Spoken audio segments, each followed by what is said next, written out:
साल 1937 कश्मीर की एक बेहद सर्द सुबह एक 34 साल का साधारण सा सरकारी कर्मचारी जो कोई हिमालय का साधु या सन्यासी नहीं था। जी बिल्कुल, वो बस एक आम गृहस्थ था। हाँ, एक आम इंसान जो अपनी रोजमर्रा की तरह बस ध्यान में बैठा था और मतलब पिछले 17 सालों से उसकी यही दिनचर्या थी, हर सुबह 3 घंटे का ध्यान। लेकिन उस सुबह ना कुछ ऐसा हुआ जिसने मानव शरीर और हमारी चेतना को देखने का पूरा नजरिया ही बदल कर रख दिया। और वो घटना कोई छोटी मोटी चीज नहीं थी। बिल्कुल नहीं। ध्यान करते करते अचानक उसे अपनी रीढ़ की हड्डी के सबसे निचले हिस्से में एक अजीब सी हलचल महसूस हुई। फिर एक भयंकर गर्जना हुई, जैसे कोई बहुत विशाल झरना गिर रहा हो। एक पानी के तेज बहाव जैसी आवाज। हाँ, और उसे महसूस हुआ कि तरल रोशनी, मतलब एक लिक्विड लाइट की एक प्रचंड धारा उसकी रीढ़ से होते हुए सीधे उसके दिमाग में प्रवेश कर गई है। उसका वो छोटा सा व्यक्तिगत वजूद ना एक बहुत ही विशाल चेतना के घेरे में फैल गया। और यहाँ जो सबसे हैरान करने वाली बात है वो ये है कि ये कोई साधारण अनुभव नहीं था। मतलब साहित्य और मनोविज्ञान में अगर हम देखें तो अक्सर ऐसे अनुभवों को केवल एक रहस्यमयी या कोई आध्यात्मिक घटना मानकर किनारे कर दिया जाता है। सही बात है, लोग इसे बस एक चमत्कार मान लेते हैं। बिल्कुल, लेकिन पंडित गोपी कृष्ण की आत्मकथा kundalini the evolutionary energy in man, जिस पर आज की हमारी ये पूरी गहरी चर्चा आधारित है, वो इसे बिल्कुल अलग ही ढांचे में पेश करती है। और यही बात इस किताब को इतना खास बनाती है। जी, उन्होंने अपने इस अनुभव को ना एक कच्चे वैज्ञानिक डेटा की तरह दर्ज किया। मतलब ये किसी ऐसे इंसान की कहानी नहीं है जिसने कोई चमत्कारी सिद्धि पाली हो और वो हवा में उड़ रहा हो। हाँ, ये तो एक बहुत ही मानवीय और जमीनी कहानी है। एकदम सही। ये एक ऐसे व्यक्ति की डायरी है जिसका शरीर अचानक एक अनजानी जैविक प्रक्रिया, मतलब एक बायोलॉजिकल प्रोसेस का शिकार हो गया था। चलिए इस बात को थोड़ा विस्तार से समझते हैं। जो लोग हमारी ये छानबीन सुन रहे हैं उनके लिए मैं एक उदाहरण देती हूँ। मान लीजिए कि आपके घर में एक आम 220 वोल्ट का एक साधारण सा बल्ब लगा है, जो हर घर में होता है। हाँ, और उस घर की पूरी वायरिंग उसी 220 वोल्ट की क्षमता के हिसाब से डिजाइन की गई है। अब अगर कोई अचानक उस छोटी सी वायरिंग में 10,000 वोल्ट की हाई टेंशन पावर लाइन जोड़ दें तो क्या होगा? वो तो तुरंत जल जाएगा। बिल्कुल, वो बल्ब, वो वायरिंग, सब कुछ एक सेकंड के 1000वें हिस्से में पिघल जाएगा। हमारा जो शरीर है ना, इंसान का नर्वस सिस्टम भी बिल्कुल उसी तरह काम करता है। ये बहुत ही सटीक उदाहरण दिया आपने। शुक्रिया। और आज की इस चर्चा का मुख्य उद्देश्य ही यही खोजना है कि क्या कुंडलिनी सिर्फ एक प्राचीन मिथक है या फिर ये इंसानी शरीर के अंदर मौजूद जैविक विकास का एक वास्तविक भौतिक यंत्र है। और इसी बात पर मैं कुछ जोड़ना चाहूंगा। जब उस तरल रोशनी ने गोपी कृष्ण के दिमाग में प्रवेश किया ना, तो उनकी तर्क शक्ति, या जिसे हम रैशनल थिंकिंग कहते हैं, वो खत्म नहीं हुई थी। अच्छा, मतलब वो होश में थे? बिल्कुल। मनोवैज्ञानिक दृष्टि से देखा जाए तो जब किसी इंसान को मति भ्रम होता है, जिसे हैलुसिनेशन कहते हैं, तो उसका वास्तविकता से संपर्क पूरी तरह टूट जाता है। उसके विचार बेतरतीब हो जाते हैं। हाँ, वो कुछ भी उलझुल देखने या बोलने लगता है। सही कहा। लेकिन हमारे इन स्रोतों से एकदम स्पष्ट होता है कि गोपी कृष्ण की चेतना पहले से कहीं ज्यादा स्पष्ट और तेज हो गई थी। क्या बात है। मतलब वो खुद को अपने ही शरीर से बाहर एक असीम प्रकाश के रूप में देख पा रहे थे और साथ ही ये भी विश्लेषण कर रहे थे कि उनके साथ असल में हो क्या रहा है। मतलब एक ही समय में वो अनुभव भी कर रहे थे और उसे एक वैज्ञानिक की तरह ऑब्जर्व भी कर रहे थे। जी, ये एक ऐसा नया आयाम था जहां आम इंसानी चेतना का दायरा अचानक 100 गुना बढ़ गया था। अरे रुको, यहाँ एक बहुत बड़ा विरोधाभास सामने आता है। मतलब एक तरफ तो हम हमेशा सुनते हैं कि ध्यान और योग का मूल उद्देश्य शांति पाना होता है ना? हाँ, कोर्टिजोल कम करना, रिलैक्स होना। बिल्कुल, नर्वस सिस्टम को आराम देना। तो फिर सिर्फ 17 साल तक चुपचाप बैठने से अचानक एक ऐसी ऊर्जा कैसे पैदा हो गई जिसने उनके नर्वस सिस्टम को सचमुच जलाना शुरू कर दिया? यही तो सबसे बड़ा सवाल है। क्योंकि अगर हम स्रोतों को गहराई से पढ़ें तो पता चलता है कि उस एक अद्भुत सुबह के बाद अगले 12 साल उनके लिए किसी नर्क से कम नहीं थे। ट्रांसपर्सनल साइकोलॉजी में जिसे dark night of the soul कहा जाता है, वो उनके लिए एक भयानक शारीरिक और मानसिक सच्चाई बन गई थी। मतलब मैं सोच रही थी कि ऐसा क्यों हुआ। ये विरोधाभासी इस पूरी घटना का सबसे अहम हिस्सा है। देखिए, ध्यान कोई निष्क्रिय या पैसिव प्रक्रिया नहीं है। अच्छा। बिल्कुल नहीं। ये दिमाग के न्यूरल पाथवे को बहुत गहराई से बदलता है। गोपी कृष्ण के साथ जो हुआ, उसे प्राचीन योगिक भाषा में पिंगला नाड़ी का गलत तरीके से जागृत होना कहा गया है। पिंगला नाड़ी? हाँ, लेकिन अगर इसे हम आधुनिक शरीर विज्ञान और न्यूरोलॉजी के चश्मे से देखें तो ये सिंपैथेटिक नर्वस सिस्टम का एक अचानक और अनियंत्रित ओवरलोड था। ओहो, सिंपैथेटिक नर्वस सिस्टम। जी, हमारा जो सिंपैथेटिक नर्वस सिस्टम है ना, वो फाइट और फ्लाइट यानी लड़ो या भागो की प्रतिक्रिया को संभालता है। ये शरीर में बहुत ज्यादा गर्मी, एड्रेनालिन और कॉर्टिसोल पैदा करता है। तो इसका मतलब ये है कि उनका शरीर लगातार 24 घंटे ये महसूस कर रहा था कि वो किसी जानलेवा खतरे में है। एकदम 100% सही। ऊर्जा को सुषुम्ना से होकर गुजरना चाहिए था, जो कि सेंट्रल नर्वस सिस्टम है। सेंट्रल नर्वस सिस्टम या पैरासिम्पैथेटिक सिस्टम, जो एक बहुत ही शांत और संतुलित रास्ता है। लेकिन गलत रास्ते पर जाने के कारण अगले 12 सालों तक उनका शरीर भयंकर गर्मी, आग जैसी जलन और गहरे अवसाद से जूझता रहा। बाप रे, 12 साल तक! ये तो सोचकर ही रोंगटे खड़े हो जाते हैं। कल्पना कीजिए, उनका पाचन तंत्र लगभग काम करना बंद कर चुका था और उन्हें नींद आना तक बंद हो गई थी। ये तो साफ साफ एक मेडिकल क्राइसिस लग रहा है। यही बात है। बिना किसी गुरु के या बिना किसी तैयारी के जब ये जैविक यंत्र चालू होता है तो इसे स्पिरिचुअल इमरजेंसी कहा जाता है। ये कोई आध्यात्मिक आशीर्वाद नहीं था, मतलब ये एक भयंकर मेडिकल और मनोवैज्ञानिक संकट था। और इस संकट से बाहर निकलने का उनका तरीका भी उतना ही दिलचस्प और पूरी तरह से वैज्ञानिक था।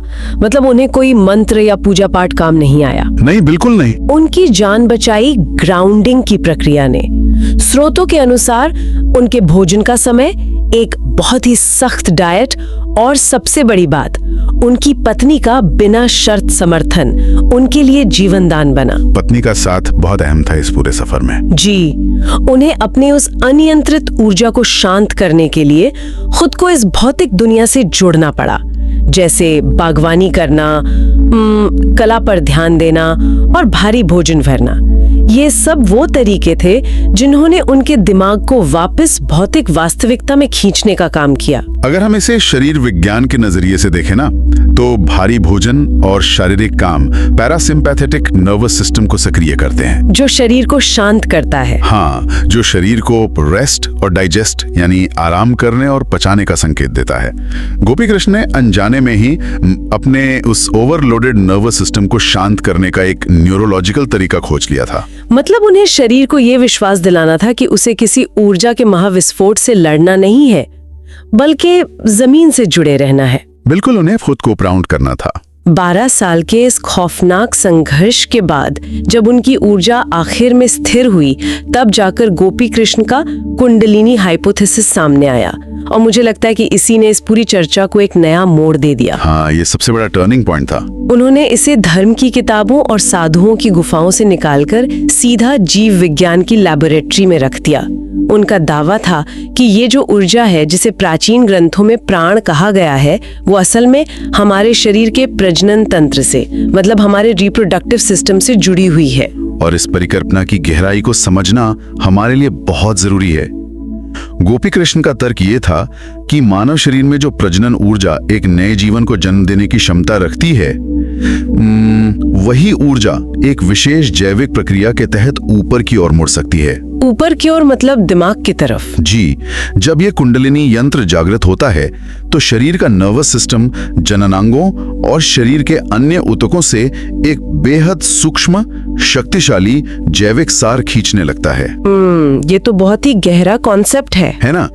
इसे हम एक तरह का अत्यधिक समृद्ध सेरेब्रोस्पाइनल फ्लूइड मान सकते हैं, जो रीढ़ की हड्डी के जरिए सीधे दिमाग में पहुंचता है। तो क्या इसका मतलब ये है कि ये तरल पदार्थ दिमाग के भौतिक ढांचे को, उसके ऊतकों को और न्यूरॉन्स को सचमुच बदलना शुरू कर देता है? क्या वो फिजिकली बदल जाते हैं? उनका दावा बिल्कुल यही था। ये तरल पदार्थ दिमाग के उन हिस्सों को सक्रिय करता है जो आम इंसान में आमतौर पर सोए रहते हैं। ये नर्वस सिस्टम को अपग्रेड करने की एक पूरी तरह से जैविक प्रक्रिया है, ताकि दिमाग उस उच्च चेतना को संभाल सके। बिल्कुल, ताकि दिमाग उस 10,000 वोल्ट की ऊर्जा को सहने के लायक बन सके। ये केवल एक सोच या विचार का बदलाव नहीं है, ये एक फिजिकल रिवायरिंग है। ओहो, यहाँ पर बात सच में बहुत दिलचस्प हो जाती है, क्योंकि अगर ऐसा है तो ये चार्ल्स डार्विन के विकासवाद यानी थ्योरी ऑफ एवोल्यूशन के सामने एक बहुत बड़ी चुनौती खड़ी कर देता है। वो कैसे? कल में बस ऐसे ही चल रहा है। डार्विनिज्म कहता है कि म्यूटेशन या जीन में जो भी बदलाव होते हैं वो बिल्कुल रैंडम होते हैं। हाँ, पर्यावरण के दबाव में जो फिट बैठता है वो बच जाता है। बिल्कुल, उसका कोई अंतिम लक्ष्य नहीं होता। लेकिन गोपी कृष्ण का सिद्धांत तो डार्विनिज्म से बिल्कुल अलग दिशा में जाता है। एकदम विपरीत दिशा में। गोपी कृष्ण का सिद्धांत ये कहता है कि मानव विकास कोई अंधी या रैंडम प्रक्रिया नहीं है, ये एक गाइडेड मिसाइल की तरह है जिसका एक पूर्व निर्धारित लक्ष्य है। गाइडेड मिसाइल, ये शब्द ही अपने आप में बहुत कुछ कह रहा है ना? उनके अनुसार इंसान के डीएनए में, हमारे नर्वस सिस्टम के ब्लूप्रिंट में एक अंतिम मंजिल पहले से तय कर दी गई है, और वो मंजिल है उच्च चेतना, या जिसे हम कॉस्मिक अवेयरनेस कहते हैं। तो मतलब हम अभी भी विकसित हो रहे हैं। जी, इंसान अभी अपने विकास के आखिरी पड़ाव पर नहीं पहुंचा है। कुंडलिनी वो छिपा हुआ जैविक इंजन है जो इस विकास को अगले स्तर तक ले जाने का काम करता है। ये तो सच में दिमाग घुमा देने वाला विचार है। डार्विन का विकास लाखों सालों में पीढ़ियों के माध्यम से होता है। लेकिन गोपी कृष्ण एक ऐसे विकास की बात कर रहे थे जो एक इंसान के जीवन काल के भीतर, मतलब कुछ ही सालों में, उसके नर्वस सिस्टम को पूरी तरह बदल सकता है। डार्विन की अंधी प्रक्रिया बनाम एक तय लक्ष्य की ओर बढ़ने वाला जैविक यंत्र। और अगर हम स्रोतों को देखें तो इसका संबंध दुनिया के महान और जीनियस लोगों की रचनात्मकता से भी जोड़ा गया है। हाँ, ये हिस्सा बहुत ही रोचक है। गोपी कृष्ण मानते थे कि निकोला टेस्ला या फिर वॉल्ट विटमन जैसे महान विचारकों और लेखकों के दिमाग में अनजाने में ही सही, लेकिन यही जैविक यंत्र सक्रिय था। इसे ऐसे समझा जा सकता है कि आम इंसान के दिमाग में एक लेटेंट फिल्टर या एक ऐसा पर्दा होता है जो ब्रह्मांड की 99% जानकारी को रोक देता है, ताकि हम पागल ना हो जाएं और अपने रोजमर्रा की जिंदगी जी सकें। बिल्कुल, ताकि आप अपना काम कर सकें, गाड़ी चला सकें। लेकिन एक जीनियस का वो फिल्टर थोड़ा पतला होता है। कुंडलिनी की ये ऊर्जा जब दिमाग के न्यूरॉन्स को अपग्रेड करती है ना, तो वो फिल्टर पारदर्शी होने लगता है, और तब उन्हें वो सब दिखने लगता है जो हमें नहीं दिखता। जी, इंसान को उन नए आयामों, उन विचारों और उस रचनात्मकता का एक्सेस मिल जाता है जो आम चेतना की पहुंच से बहुत बाहर है। यही कारण है कि दुनिया के महानतम योगियों, सूफियों और वैज्ञानिकों के अनुभव कहीं ना कहीं एक जैसे लगते हैं। बिल्कुल, क्योंकि वे सभी एक ही जैविक महासागर में तैर रहे थे। लेकिन हर सिक्के का एक दूसरा पहलू भी होता है।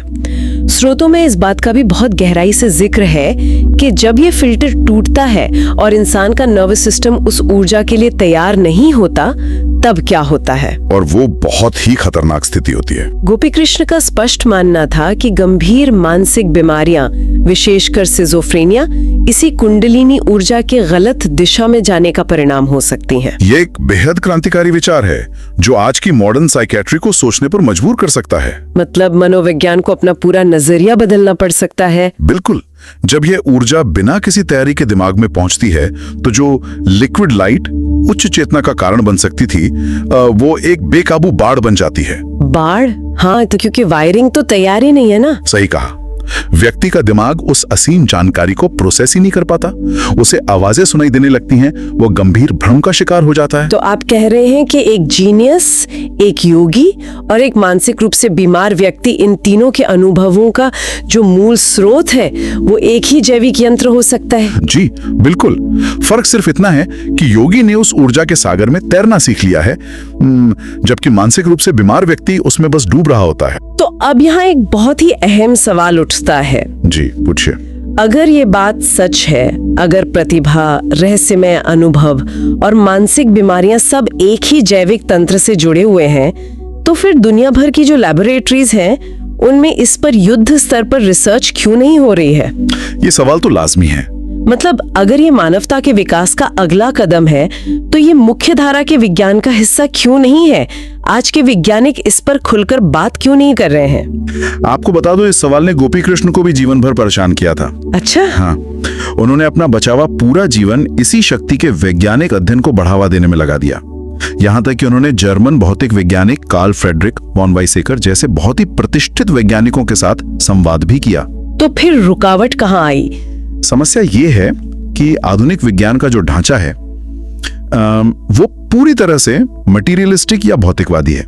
विज्ञान उन चीजों को मापना चाहता है जिन्हें उपकरणों से या मशीनों से देखा जा सके। हाँ, वो हर चीज का एक ठोस सबूत मांगते हैं। बिल्कुल। चेतना को अभी भी विज्ञान में एक बाई प्रोडक्ट या केवल दिमाग की उपज माना जाता है, जबकि गोपी कृष्ण ये साबित करना चाहते थे कि चेतना ही प्राथमिक है और हमारा शरीर उसका उपकरण है। ये तो पूरी सोच को ही उलटने वाली बात हो गई। हाँ, लेकिन एक ऐसे जैविक यंत्र को मापना जो इंसान के भीतर गहराई में छिपा हो और जो हर इंसान में अलग तरीके से काम करता हो, वो मौजूदा वैज्ञानिक उपकरणों के लिए एक बहुत बड़ी चुनौती है। हैकर न्यूज के फोरम से लिए गए हमारे एक स्रोत में इस विषय पर एक बहुत ही दिलचस्प चर्चा की गई है। वहाँ कई लोगों ने गोपी कृष्ण की कहानी को उन लोगों के लिए एक वर्स्ट केस सिनेरियो यानी सबसे खतरनाक उदाहरण बताया है। और वो बिल्कुल सही कह रहे हैं। हाँ, खासकर उन लोगों के लिए जो आज के समय में कुंडलिनी को बस एक बायो हैक समझकर उसके साथ प्रयोग करना चाहते हैं। तो क्या जो लोग हमारी ये चर्चा सुन रहे हैं उन्हें कल से ही अपनी कुंडलिनी जगाने की कोशिश शुरू कर देनी चाहिए? इससे एक बहुत ही जरूरी सवाल उठता है और मैं साफ तौर पर एक चेतावनी देना चाहूंगा। आज के इस इंटरनेट युग में ना लोग हर चीज का शॉर्टकट खोजते हैं। बिल्कुल, 2 दिन का कोर्स कर लो और जागृत हो जाओ।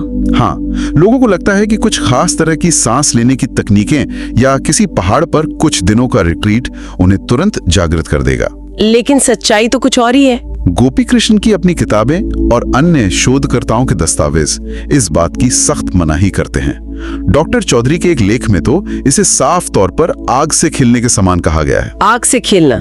क्योंकि ये कोई खेल नहीं है। बिल्कुल नहीं। ये कोई मोबाइल का सॉफ्टवेयर अपडेट नहीं है जिसे आपने डाउनलोड किया और बस इंस्टॉल कर लिया। यह एक ऐसी प्रक्रिया है जिसमें शरीर का पूरा ढांचा टूटकर फिर से बनता है।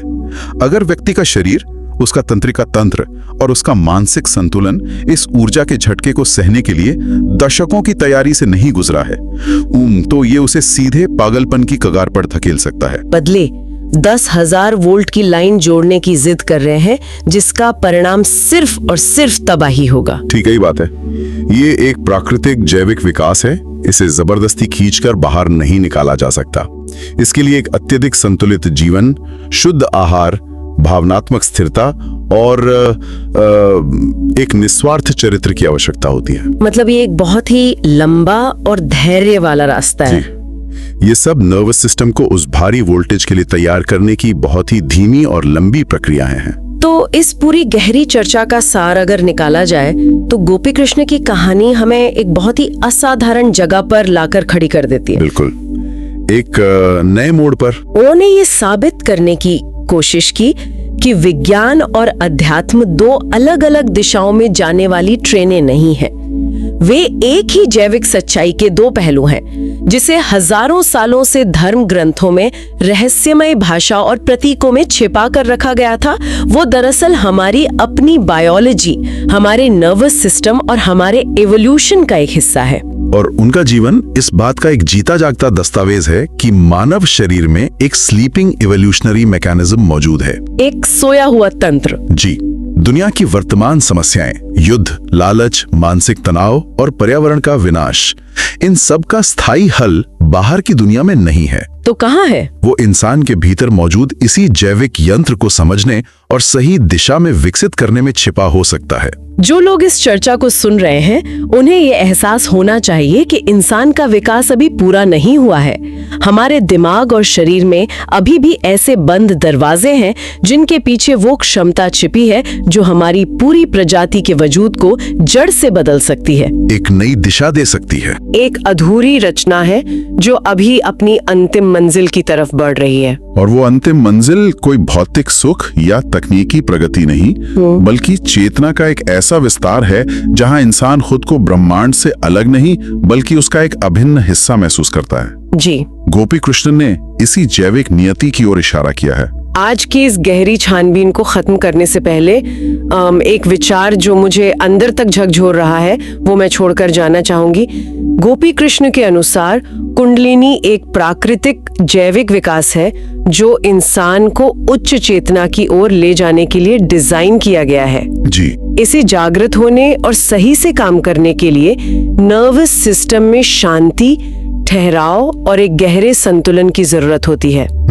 लेकिन अब जरा आज के दुनिया को देखिए, जो कि बहुत अशांत है। बिल्कुल, 24 घंटे स्क्रीन से चिपके रहना, हर सेकंड नई जानकारी का तनाव जिसे डूम स्क्रॉलिंग कहते हैं, नींद की कमी और हर वक्त फाइट और फ्लाइट मोड में रहने वाली हमारी जीवन शैली। हम हमेशा तनाव में रहते हैं। हाँ, तो अगर मानव दिमाग सच में अगले स्तर की चेतना के विकास के लिए प्रोग्राम्ड है, तो क्या हमारी आज की ये भागदौड़ भरी, तनावग्रस्त और कृत्रिम जीवन शैली उस प्राकृतिक विकास में एक कंक्रीट की दीवार बनकर खड़ी नहीं हो गई है? ये एक बहुत ही गंभीर सवाल है। क्या हम अपनी ही बायोलॉजी को म्यूट करके अपने ही विकास के अगले कदम का गला खुद नहीं घोट रहे हैं? इस सवाल पर जरूर विचार कीजिए।